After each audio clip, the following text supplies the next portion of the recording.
Hey guys, and welcome back to DarkLogic Studios' Attack on Titan theories and discussions. Before we go any further, I want to give you fair warning that these videos are going to contain lots and lots of spoilers. So if you're not caught up with the manga, then what are you doing with your life? Seriously though, if you don't want spoilers, you should probably click on something else. If you're all caught up though, then let's get to it.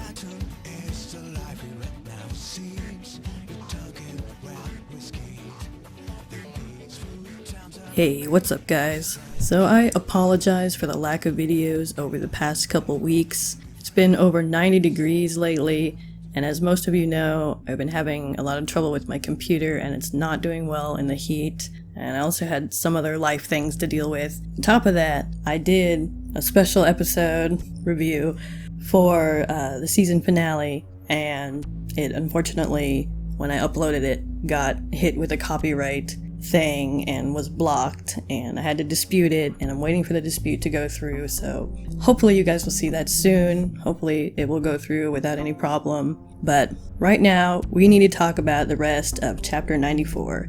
The new chapter is just around the corner, and I'm sorry that I didn't get this out sooner, but here we go. We need to talk about Reiner and his conversation with his family and his backstory, which was finally revealed in this chapter.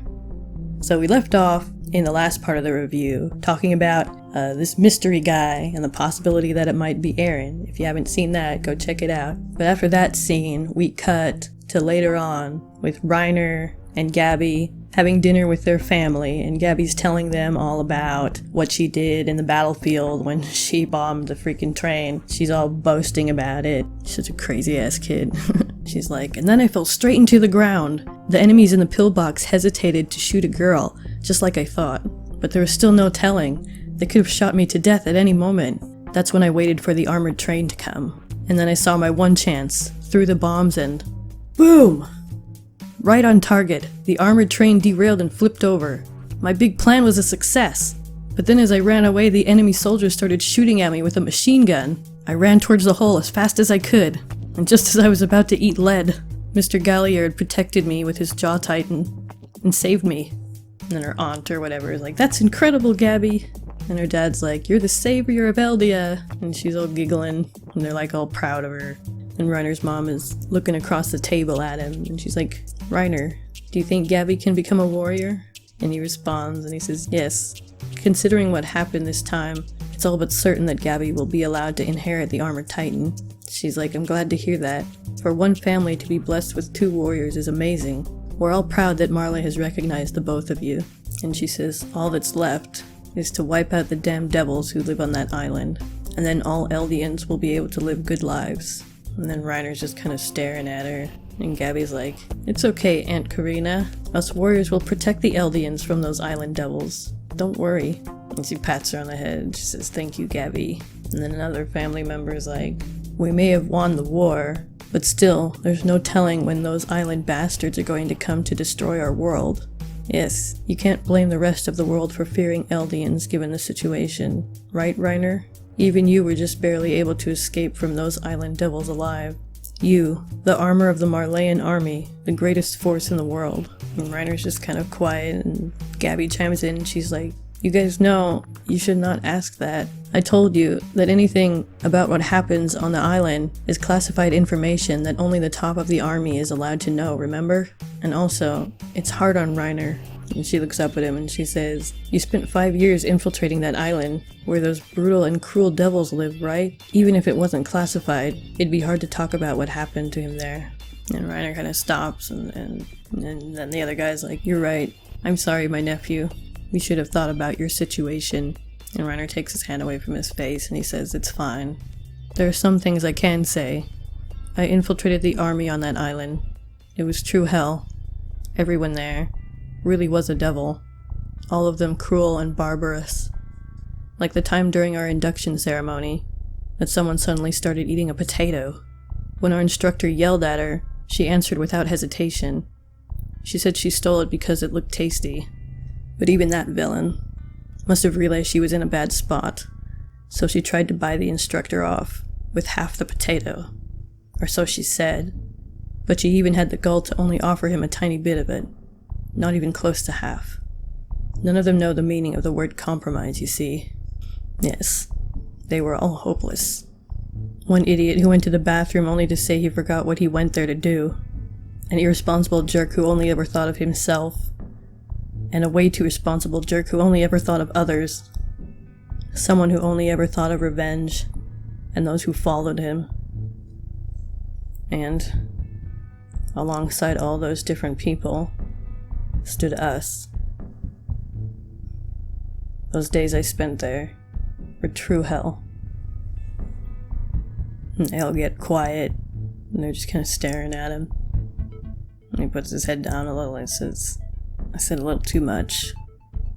Forget I mentioned that. And Gabby's kind of confused, and she asks him, different people? What do you mean? They're all bad, right? Reiner doesn't answer her. And his mom turns to her and she's like, that's right, Gabby. Only devils live on that island. Devils who turned the world into hell and built their own utopia on top of a mountain of corpses. But we are different. We Eldians from the continent have devoted our lives as we atone for the unspeakable history we brought to the Marley, because we are virtuous Eldians. There's no telling when the islanders will use their powerful titans and launch an attack on the world and crush it underfoot. We Eldians must be the ones who prevent them from doing that. Yes, Gabby says. Because only then will the world recognize us as good people. Yes, she says again. And she looks over at Reiner. We must punish the ones who left us here as they escaped to the island. The ones who abandoned us. Okay, so let's stop there for a moment. Because when this chapter first came out, a lot of people were kind of upset about some of the things that Reiner said about our characters and how he talked about them when he was recalling back to these moments with them. And it seemed like a lot of people thought he really meant what he said, but I really feel like we already know how Reiner feels about Eren and the others. I mean, if we look back on his interactions with them, especially after season 2, like when Connie and Sasha and John had all confronted Bertolt while Reiner and him were trying to run away with Eren and Ymir. They were asking him, was it all a lie? Was it all bullshit? Were you just bullshitting us the whole time? And Bertolt was trying to tell them, it wasn't all a lie. We really did feel like we were comrades, but we just couldn't face what we had done, And I really don't think that Bertolt was lying to just save his skin. Like, I really think he was telling the truth. And to support that, like I said, all you have to do is look back on their interactions, all the way back from the lake scene to the scene with them in the trees, and Reiner is visibly struggling to cope with these two different identities and ideologies. And I actually think that if anybody can truly say they've experienced both sides, it's Reiner. Almost literally, in a sense. Like, I talked a little bit about how Eren's kind of experienced both sides because he's experienced his father's memories and Kruger's memories, but I think that is even more so for Reiner because he has literally lived two different lives on both sides. And they were just little kids when they were trained to do this. They were put in this situation and sent off to do this when they were like 10 years old. That's so fucked up. Like, what rational government sends 10-year-old kids to carry out these extremely complex and extensive military operations? Like, Marley's fucking crazy. But anyway, I think it's really clear, to me at least, that Reiner really doesn't feel this way about these characters because, think about it, he can't express to his family how he really feels because he is, in essence, the hero of Marley. He is, as they even said in this conversation, he is the most powerful Titan that they have, the Armored Titan, and he has displayed great loyalty towards the Marley. He's special, kind of like how Eren is special to the Wallian side, and as we have seen in this chapter, Eren and Reiner do have a lot in common. Like, there's a lot of parallels between these two characters, and I'll talk more about that later on. But when you read this dialogue and you look at the panels at Reiner's face, there is remorse there, especially in this one panel. I mean, he still has a lot of guilt. He's really conflicted because he knows how he's supposed to feel and how he's expected to feel and what he's expected to say, but the truth is totally different. I do think that there's a part of him that does feel bitter and angry towards Eren and the others, but probably mostly because it brings up very complicated and painful feelings for him that he doesn't really know what to do with, and he can't talk to anyone about it. He can't confide in anyone about how he really feels and how conflicted he is and what he's going through. Like, he has to keep all of that totally to himself, because if he displays any signs of not being completely loyal to the Marley, then they might decide to take his armor in a second, which means that he would die. And this is perhaps more or less just a matter of survival, because if he says anything other than, yes, they're devils and we should hate them, then people are going to get suspicious. And it already talked about how he almost lost the Armored Titan after the failure of the battle at Shiganshina. So in response to that, he overcompensated by putting all his effort into becoming the best warrior that they had, just the same way as it shows later on when he's a little kid that he is the lowest of his class, and yet through his determination he manages to succeed, again mirroring Eren's determination in the first few episodes when he had that problem with the 3D gear training. These parallels between Reiner and Eren, the more I go through and look through this chapter, the more parallels that I'm finding. A lot of them are pretty subtle, but they're there, and others not so subtle. But like I said before, the fact that Reiner is kind of the hero to the Marley, he's special to the Marley, kind of the way that Eren is special to the Waldians, and in a sense kind of a hero, or at least considered to be the hope for humanity or whatever. And Eren and Reiner have both, in a sense, experienced both sides of this struggle, despite the fact that neither one of them are technically the best soldiers. It's their determination that has propelled them forward to where they are now. And of course the fact that they both want to be free.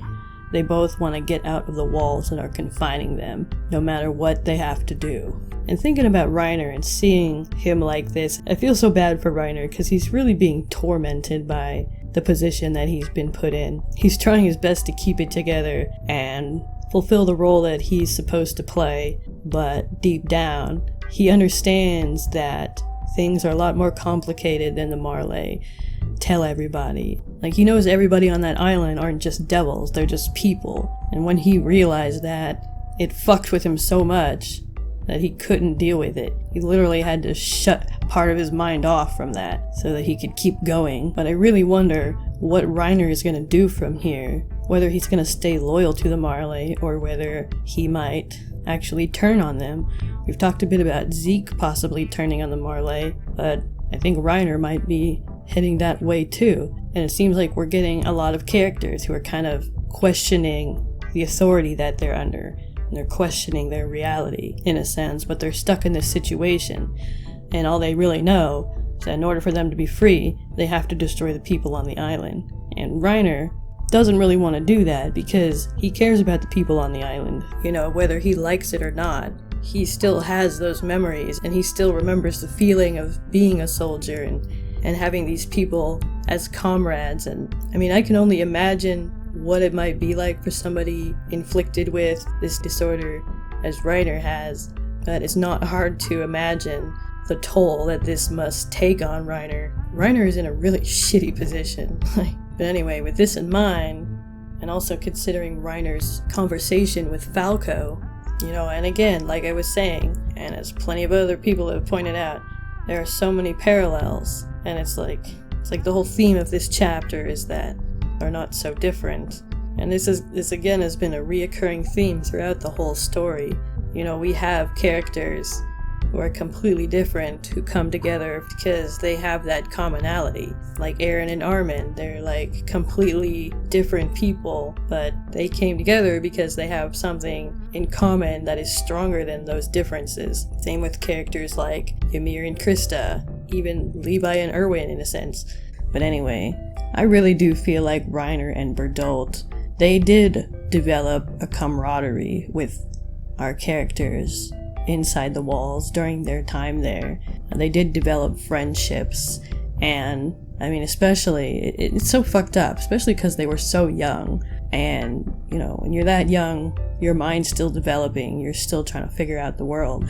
And when you are put in this situation where you're given two separate realities and you're expected to behave one way, and in Reiner's case, literally become two different people. Reiner, this is how we know that he doesn't really mean what he's saying, because we already know how conflicted he is based on the fact that he became so conflicted by what he was having to do that he literally developed two separate personalities in order to deal with it. His identity literally broke into the soldier and the warrior. So anyway, moving on in this chapter, we skip forward to Reiner. He's laying in his bed, he's thinking back to his past, and he's remembering sitting on the bed with his mom, and she's talking to him, and she says, "We were abandoned. That's why we live in this walled concentration camp, because inside us is the blood of devils who once did very bad things. If we're not caged up, we'll only bother everyone. That's why your father isn't here either, because your father is a Marleyan. It's very against the rules for a Marleyan to have a child with an Eldian. So, this is a secret, okay?" And little Reiner's like, "Yeah, we can't be together with him, because we are Eldians and we are descended from devils." Reiner's mom seems kind of twisted, and she's kind of crying, and she's like, "If only you were born to a Marleyan." So, kind of sounds like she blames herself for just being an Eldian because that's why they can't be together, or whatever. This chapter really makes me feel bad for Reiner. I love how Isayama takes these characters and he makes them do horrible, horrible things, and then he humanizes the shit out of them. And you can't help but feel sympathy or empathy for them. And he's thinking, that's right. Back then, I wanted to become a warrior so I could be a Marleyan with my mother. And then Captain Magath is there. I guess he's like their Keith Shadis. And he's yelling at him. He's like, "Who told you to walk? Run, you filthy descendants of pigs! Or do you not want to become honorable Marleyans?" All these freaking kids, they're out there training in the freaking rain.